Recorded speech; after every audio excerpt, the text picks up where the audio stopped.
আল্লাহ করিম, আমারে কিছু ভিক্ষা দেও, আমি 3 দিনের না খাওয়া ক্ষুধার্ত। স্ত্রী ডাক দিয়া কয়, স্বামী আমার একটু রেস্টে পড়ে যাও, ভিক্ষুকের বিদায় দাও, লোকটা অসহায়।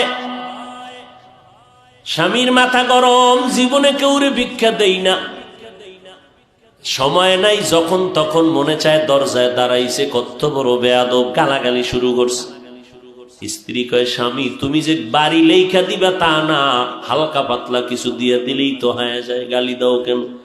আমার আব্বা জানের দেখি নাই যে জীবনে কারোরে গালি দিছে এবং কটু কথা বলছে, এবং জীবনে আমার বাবাই কোনো ভিক্ষুকের খালি ফিরায় নাই। আমি তার সন্তান, আমার কষ্ট লাগে ভিক্ষুকের খালি ফিরাইয়া দিতে।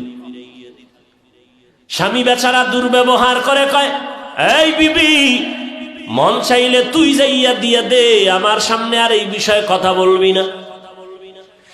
স্ত্রী বলে, আমি তো পর্দাওয়ালা ঘরের নারী, আমি তো বেগানার সামনে যেতে পারি না, জাহান্নামের ভয়। ও স্বামী তুমি যাও। স্বামী বেচারা এতটা রাগ হয়ে গেল, রাগ হইয়া দরজা খুলে ভিক্ষুকের এমন ধমক আর গালি, এত বড় বেয়াদব, লজ্জা শরম নাই রে বেহায়া, যখন তখন দরজায় দাঁড়াইছো, চোখের আড়াল হয়ে যাবি, 1 সেকেন্ডে যেন আর দেখি না। মাওলার বড় মুসিবত চাপায় দিলে আমার আল্লাহ। কারণ অন্যায় করতে করতে সীমা লঙ্ঘন যখন করবে, গজব আসমান থেকে জমিনে নেমে আসবে মরার আগেই। আল্লাহর বান্দা যখন বকা দিয়া ভিক্ষুকের তাড়াইয়া দিল, তাড়াইয়া দরজাটারে জোরে বাড়ি মেরে আটকাইয়া দিছে। ভিক্ষুকটা রাস্তা দিয়া যায় আর চোখের পানি ছেড়ে কান্না করে, আর আসমানের দিকে তাকায়, কয়, আসমানের মালিক, তুমি আমারে এমন গরিব বানাইছো যে মানুষের দ্বারে না গেলে আমার বাচ্চাদের মুখে খানা যায় না।